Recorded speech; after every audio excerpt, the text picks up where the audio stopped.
Your wife's leaving you. My ML sent my husband a fake text message from me, saying I wanted a divorce. She didn't expect him to show her the real texts, where we were planning a surprise party for her. Instead, she got served with a restraining order. I never thought I'd be the kind of person writing one of these stories. I read them all the time, shaking my head at the sheer insanity of some people. But I guess life has a way of proving that no matter how crazy you think a story is, someone out there is always capable of something worse. My mother-in-law tried to destroy my marriage. She wanted me gone. She wanted her son back to herself, just like before I came along. And she was willing to fake an entire divorce message to make it happen. What she didn't expect. My husband showing her the real messages, exposing her in front of everyone. And instead of getting what she wanted, she ended up with a restraining order. I still can't believe she thought this would work. I should start by saying my ML and I were never close. From the very beginning, she made it clear I was an outsider. It wasn't outright hostility at first, no, she was more subtle about it.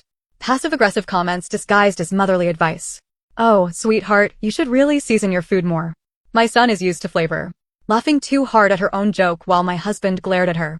Or when she'd invite us to dinner, but somehow forget to make enough food for everyone. My husband would end up giving me his plate, and she'd just smile like she won something. But the thing that really drove her crazy? My husband chose me. He loved me. Prioritized me. That was unacceptable to her. Before me, she was the #1 woman in his life. He was the good son, the doting son, the son who called her every day and spent every weekend at her house fixing things and running errands. She soaked in that attention like she needed it to live. And then I came along. Suddenly, her son wasn't available 24/7. Suddenly, he had a life outside of her. Suddenly, I was the one he called first, the one he spent weekends with, the one he loved. She hated me for that. I think deep down, she always hoped he'd wake up one day and realize he made a mistake marrying me. That he'd leave me, crawl back to her, and things would go back to how they were before. But that wasn't happening and she knew it. So she decided to force it. A few months ago, we started planning a surprise birthday party for MIL. I know what you're thinking. Why would I go out of my way for someone who clearly hates me? Because I was trying to be the bigger person. I thought maybe, just maybe, if I showed her I was on her side, she'd finally accept me. Spoiler alert, she did not. The plan was simple. We'd get her favorite cake, decorate her backyard, invite her friends and family, and make it a night to remember. We spent weeks coordinating with everyone. My husband texted his siblings constantly, making sure they could all come. I handled the decorations and invitations. The night before the party, my husband ran out to grab a few last-minute things while I stayed home setting up. That's when she made her move. She sent him a text. A text that looked like it was for me. I don't think this marriage is working anymore. I need space. I want a divorce. It was fake. Completely fake. But she made it look real. She must have used some kind of app to spoof my number, because when my husband saw it pop up on his phone, it looked exactly like our normal conversations. Same name, same format. And then, like clockwork, she called him. She was so sorry he had to find out this way. She didn't want to get involved, but she just knew something was off lately. She told him it was okay, that he could come home, that they'd figure this out together. Like I was already gone. Like she had won. My husband walked into the house holding his phone. His face was unreadable. My stomach dropped. He handed me his phone. Did you send me this? I stared at the screen. My hands started shaking. Not out of fear, out of rage. I looked up at him. You know I didn't. I know. Without saying another word, he scrolled up in our actual conversation and showed me the last thing I had texted him. Don't forget to pick up candles for the cake. Love you. Nothing about divorce. Nothing about wanting space. It was her. It had to be. I felt my blood boiling. This woman, this obsessed woman, really thought she could fake a message, manipulate her own son, and get him to leave his wife just like that? I was ready to drive straight to her house and let her have it. But my husband? He was calm. Too calm. He called her. Put it on speaker. She picked up on the first ring. Oh, sweetheart, I know what you did. Silence. Then, fake sobbing. I don't know what you mean, honey. You faked a text from my wife. Honey, that's crazy. Why would I ever? You called me right after the text came through. You expected me to believe it. What did you think I was gonna do? Pack a bag and come running home to you? More silence. Then she started screaming. Screaming about how she only wanted to protect him. Screaming about how I was poisoning him, how he used to be such a good son before I came along. That's when I lost it. I grabbed the phone. Do you have any idea how sick this is? You tried to fake a divorce just to get rid of me. Who does that? She went quiet. Then, in the coldest, most venomous voice I have ever heard, she said, "You were never supposed to be here." And that was it. That was the moment I realized she was never going to stop. She wasn't just a controlling mother, she was dangerous. My husband hung up the phone, and the next morning we went straight to a lawyer. She thought she could break up our marriage. Instead, she got served. I can still see her face when the papers were handed to her. Her shock, her rage, the way she looked around like someone was going to jump in and save her. But no one did. Because here's the thing, when you play stupid games, you win stupid prizes. And this? This was only the beginning. When the restraining order was served, I thought that was it. That she'd finally back off. That she'd sit in her house, seething, maybe send a few angry emails, or leave some voicemails my husband wouldn't listen to. I thought we were done with her. But I should have known better. A woman like my ML doesn't just give up. She doesn't lose and accept it. No, she twists the story. She rewrites reality in her head until she's the victim. And when that isn't enough, she makes sure everyone around her believes it too. At first, it started small. Whispers. My husband's extended family suddenly started acting weird around us. Some of them, his cousins, an aunt he was close to, stopped reaching out altogether. Others sent vague, guilt-trippy messages. Family is everything. Don't let petty fights tear you apart. She loves you so much. She's hurting. You only get one mother, you know? I didn't have to guess where this was coming from. She was spinning some kind of story, but I didn't know the details yet. Until one of his younger cousins finally cracked. She sent my husband a long, panicked text saying she was so sorry she believed ML's lies and she needed to tell him what was going on. Apparently, ML had gone on a full campaign against me. Told the entire family that I was the one who made my husband get the restraining order. That I was controlling him, isolating him, brainwashing him. She claimed I was jealous of their bond and forcing him to cut her off. But the worst part? She wasn't just spreading rumors. She had proof. Or at least, fake proof. She had gone through old texts, edited them, and sent screenshots to the family. She made it look like I was saying things like, I don't want her in our lives anymore. She's disgusting. Your mother is a parasite. If you don't cut her off, I will. I'll get a restraining order against her whether you like it or not. None of those texts were real. But they looked real. I felt sick. This woman was so desperate to play the victim that she sat there and fabricated entire conversations to make me look like some manipulative, evil wife trying to rip her son away. And it was working. Half the family believed her. My husband wasn't shocked. Just exhausted.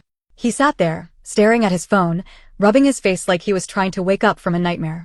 Then he just laughed. Not the funny kind of laugh. The I can't believe this is my life kind of laugh. She's unhinged, he muttered. She's actually unhinged. I was still shaking. What do we do?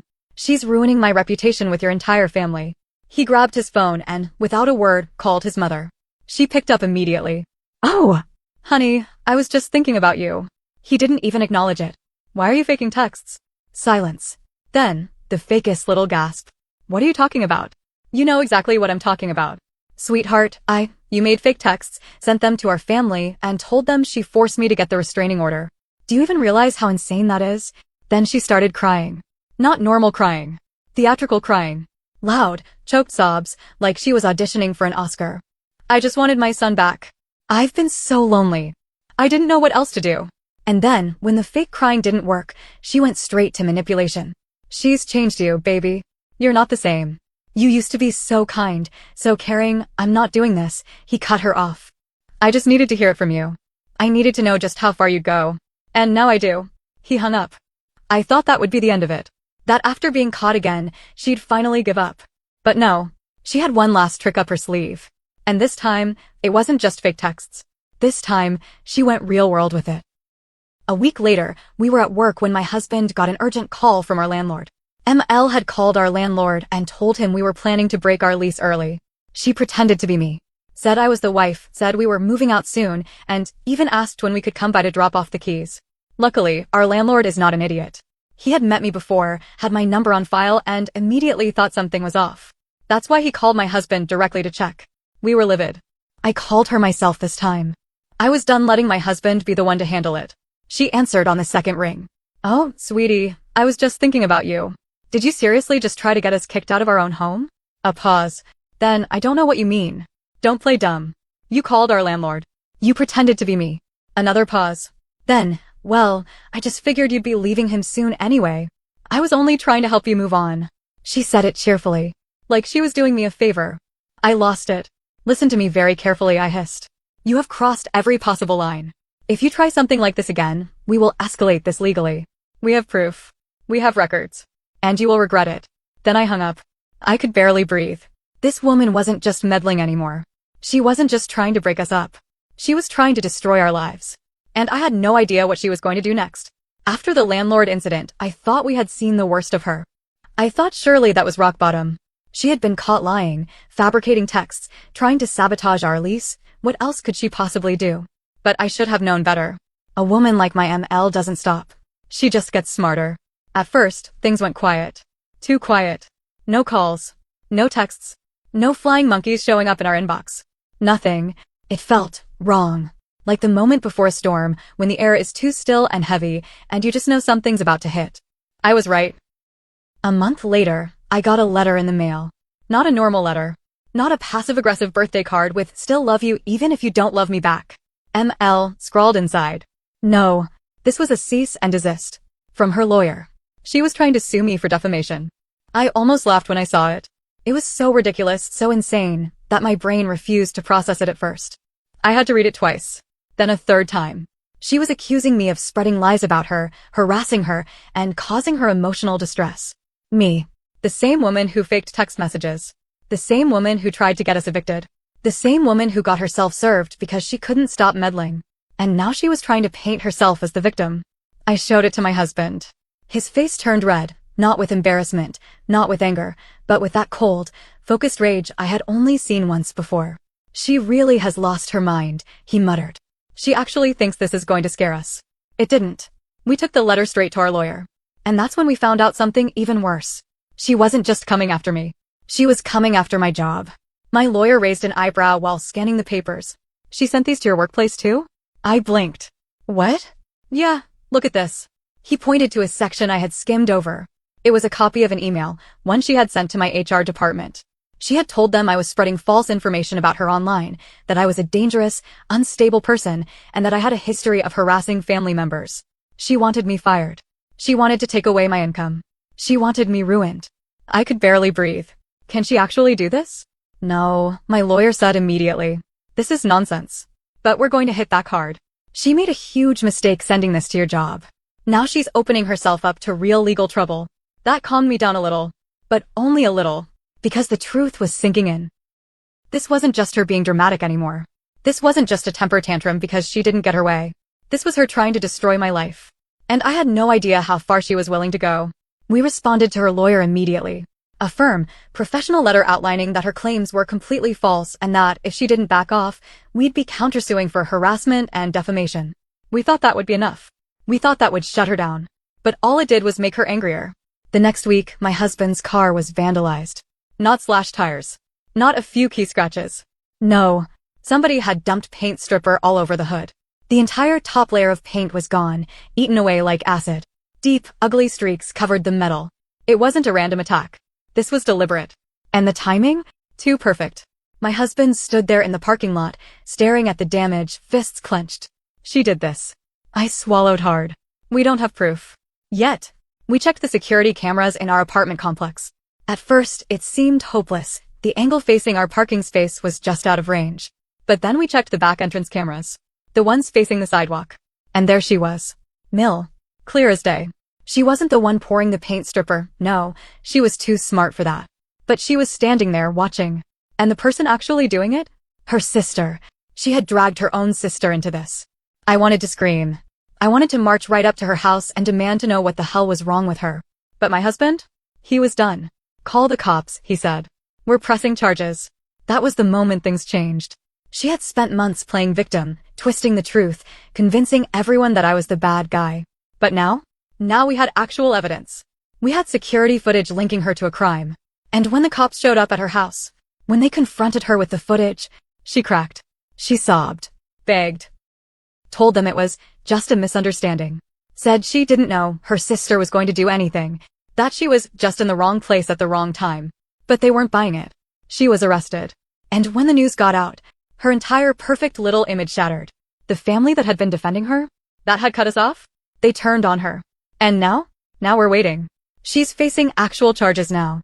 Not just a restraining order, not just some family drama, actual, legal consequences for what she did. But something tells me she's not done yet. Because a woman like her, she doesn't let go that easily. The moment ML got arrested, I felt something I hadn't in months: relief. Not just because we finally had proof, not just because the world finally saw her for what she was, but because, for the first time, she was facing real consequences. But I should have known she wouldn't go down quietly. Because hours after being released on bail, she did something even worse. We were at home, sitting on the couch in silence. The weight of everything, her lies, the fake texts, the vandalism, the legal battles, was finally settling in. My husband looked exhausted. Like he hadn't just lost his mother, but his entire sense of normal. Then his phone buzzed. A text from his aunt. "You need to get down here. Now. It's about your mother." My stomach turned. Because if this woman still had one trick left up her sleeve, I didn't know if I could take it. We drove over to ML's house, unsure of what to expect. The moment we pulled up, we saw everyone. Her siblings. His cousins. Even some of the family that had been ignoring us for months. And standing in the middle of them all? Mill. Tears streaming down her face, playing up her greatest role yet. The broken mother, betrayed by her son. The victim of a cruel misunderstanding. She saw us step out of the car and let out a dramatic sob, clutching her chest like she was in actual pain. "Oh, my baby, I knew you'd come." My husband clenched his jaw but didn't say anything. I could feel the tension. This wasn't just family drama anymore. This was the final battle for control. And she wasn't going to lose. Then, the performance began. She turned to the crowd, speaking like she was giving a speech at a damn funeral. "I am a mother. A mother who loves her son more than anything in the world." Someone murmured in agreement. "And now, I stand here falsely accused, cast out by my own flesh and blood. But do you know why?" She turned to face me. "Because of her." And just like that, every pair of eyes snapped to me. I should have been scared. I should have felt some kind of fear. But all I felt was rage. Because this woman was still trying to make herself the victim. Still trying to manipulate. Still trying to lie her way out of everything. I stepped forward. "Do you want to tell them the truth?" I asked, my voice steady. "Or should I?" She blinked, her fake crying stopping just for a second. "Excuse me? Tell them about the text you faked. The ones you sent to the family, pretending to be me." Silence. "Tell them about how you tried to get us kicked out of our apartment by calling the landlord. How you faked being me again." Her face twitched. "Or, do you want to skip to the part where you stood there and watched while your sister destroyed your son's car?" The crowd gasped. Someone whispered. She wouldn't. ML panicked. She looked around, realizing too late that she didn't control the room anymore. Her big moment, her dramatic monologue, was falling apart. So she did what she always did when she lost control. She lashed out. "You ruined my life," she screamed. She pointed at me, shaking with fury. "You stole my son. You turned him against me. You, stop." My husband's voice cut through the chaos like a knife. ML froze. "Do you hear yourself?" he asked, his voice quiet but firm. "Do you realize how insane you sound?" Her lip trembled. But. "No," he said, shaking his head. "No more lies. No more playing the victim. No more excuses."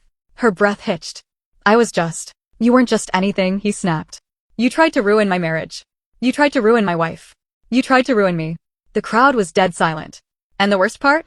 He let out a hollow laugh. "You almost succeeded." ML shook her head frantically.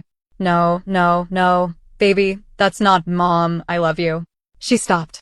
Hope flickered in her eyes. "Oh, sweetheart, I knew you, but I don't trust you." Her mouth snapped shut. "And I don't think I ever will again." I watched her face crumble. Because she finally got it. This wasn't some temporary fight. This wasn't just another round of push and pull. She had lost. For real. Forever. She broke down, wailing, reaching out for him, but he just stepped back. And then we left. I don't remember the drive home. I don't remember the first few minutes of sitting in our apartment, staring at the wall in silence. But I remember the way my husband sighed, deep, long, exhausted. Like he had finally put down a weight he'd been carrying his whole life. In the months that followed, ML tried. She sent letters, emails, even got some relatives to try one last time to guilt us into forgiving her. But my husband never budged. And eventually, she gave up. Or at least, she disappeared. And as much as I hate to say it, I don't feel bad. Because some people don't deserve a second chance. And I've never been happier to let someone go.